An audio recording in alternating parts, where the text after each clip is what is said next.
Avant que la vidéo commence, sache que du spoil est à prévoir, notamment sur la fin du manga. Donc si tu n'as pas fini de lire ce chef-d'œuvre, dépêche-toi d'aller le faire et reviens voir cette vidéo une fois que ce sera fait. Pour les autres BG, c'est parti. Je sais ce qu'est l'éternité. L'éternité est un sentiment humain. Seuls les sentiments humains durent éternellement et sont éternels. Kagaya ne saura pas si bien dire. L'humain, contrairement au démon, n'est pas éternel. En revanche, ses sentiments à lui le sont. Pour perpétuer ces sentiments, nous nous devons donc de les transmettre. Et quel meilleur moyen de le faire que par l'apprentissage et l'instruction aux autres. On le sait tous, les démons sont l'évolution que les humains n'atteindront jamais. Ils sont supérieurs à nous en tout point. Force, vitesse, endurance, réflexe, régénération. Ils semblent intouchables, inatteignables. Pourtant, certains êtres humains ont décidé de briser l'ordre des choses, s'élevant si haut qu'ils porteront le nom de piliers, symbole des dernières fondations qui maintiennent encore l'humanité à flot. Les pourfendeurs feront donc face aux démons, tandis que les piliers, eux, auront pour mission de tenir tête aux lunes démoniaques, incarnation ultime du pouvoir des démons. Laissez-moi donc vous parler de comment les piliers ont transformé de simples pourfendeurs en machines à tuer. Laissez-moi vous parler de leur entraînement et de leur détermination qui aura pour but final de terrasser Muzan et ses serviteurs.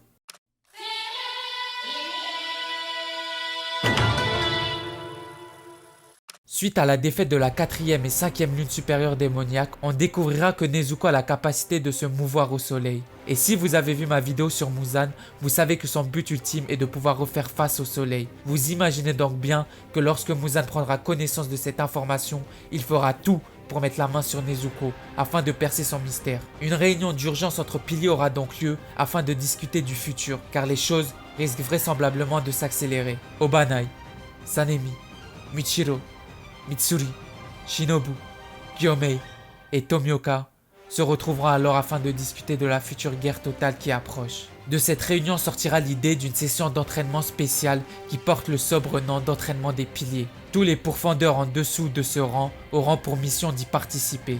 En temps normal, les piliers n'entraînent que leurs successeurs, car ils ont énormément de choses à leur charge. Chaque pilier a une région à protéger qui lui est assignée.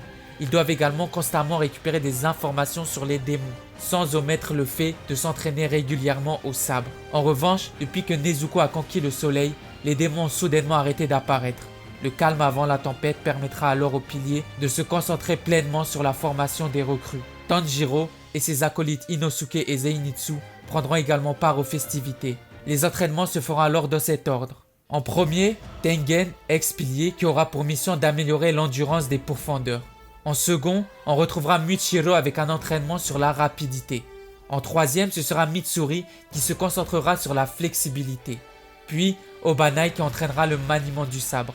En cinquième, ce sera Sanemi qui ciblera la capacité d'encaisser. Enfin, Gyomei, lui, se chargera du renforcement musculaire.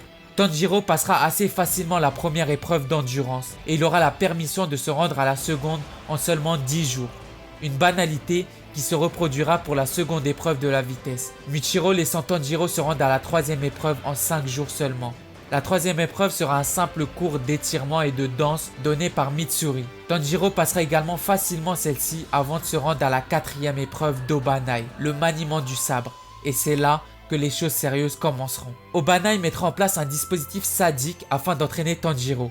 En effet, il ligotera des pourfendeurs ayant échoué à son entraînement afin de les utiliser en tant qu'obstacle. Tanjiro devra alors utiliser un sabre en bois afin d'affronter Obanai, qui lui se faufilera entre les pourfendeurs. L'habileté au sabre d'Obanai est telle qu'il peut littéralement tordre sa lame, pourtant faite de bois, et ainsi la faire passer entre les obstacles. Faisant face à un véritable serpent, Tanjiro se voit d'autant plus en difficulté puisqu'il entendra les voix des pauvres garçons ligotés, le suppliant de ne pas les frapper. Subissant une pression mentale et physique, Tanjiro, anxieux plus que jamais, se doit alors d'être le plus précis possible, au risque de blesser des innocents.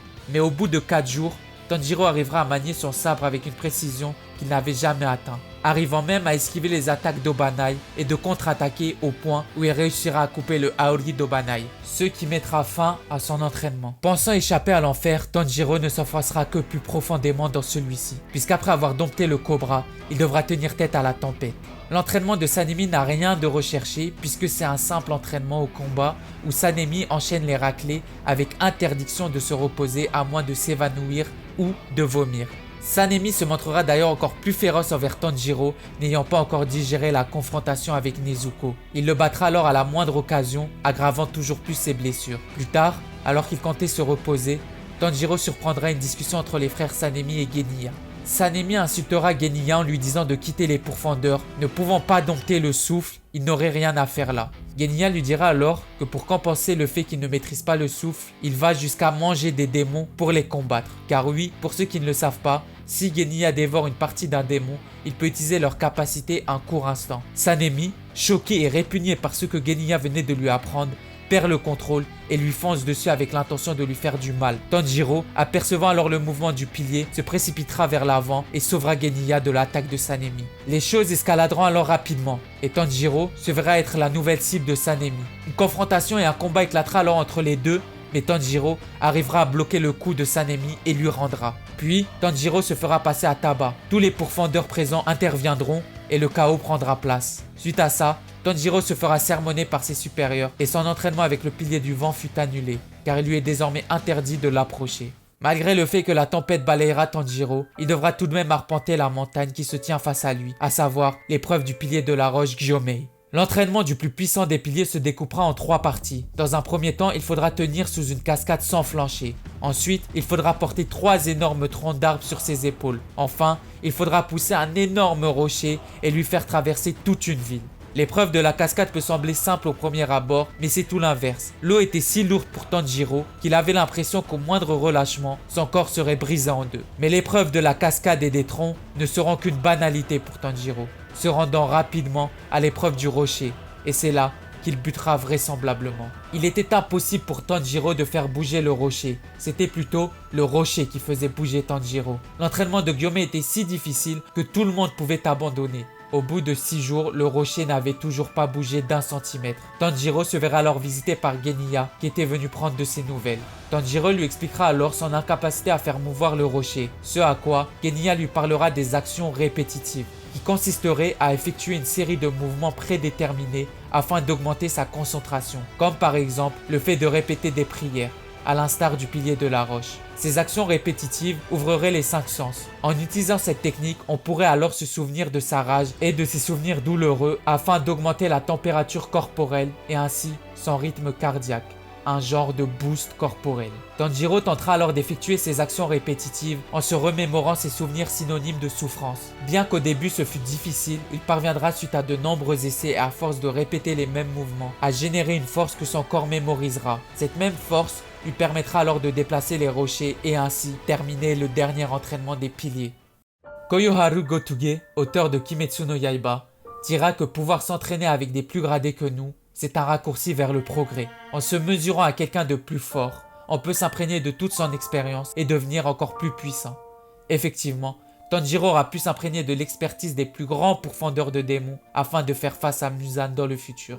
À travers ces épreuves, on aura pu réaliser à quel point les piliers surclassent le commun des mortels et par quel labeur ils ont dû passer pour arriver là où ils en sont aujourd'hui. Pourtant, certains êtres arrivent à les tuer ou à les forcer à se retirer. Ces êtres démoniaques sont la raison même de l'existence de ces guerriers et de leur obligation à constamment se surpasser dans des entraînements toujours plus intensifs et rigoureux. Bon voilà, j'ai kiffé faire cette vidéo sur les piliers et leur entraînement. En l'écrivant, je me suis rendu compte d'à quel point les efforts des pourfendeurs sont immenses pour combattre les démons, là où eux n'ont besoin que de dévorer des humains pour accroître leur puissance. Quand un humain perd un membre, c'est définitif. Or, c'est comme perdre un cheveu pour un démon. Alors, chaque pourfendeur se doit de maîtriser chaque parcelle de son corps à la perfection afin d'assurer sa victoire au combat. L'écriture et le montage de cette vidéo m'a pris pas mal de temps. Du coup, si tu pouvais liker et me dire en commentaire ce que tu as pensé de cette story, ça me ferait trop plaisir. Sachant que je réponds à tous vos commentaires. Vous êtes juste les meilleurs. Je tenais aussi à vous remercier pour les 10 000 abonnés qui arrivent à grands pas. Je reçois toujours plus de soutien dans les commentaires, etc. Et vous savez pas à quel point vos messages me motivent vraiment à toujours plus me surpasser dans les prochaines vidéos. Du coup, tu peux aussi t'abonner à la chaîne pour ne pas rater les prochaines vidéos en question.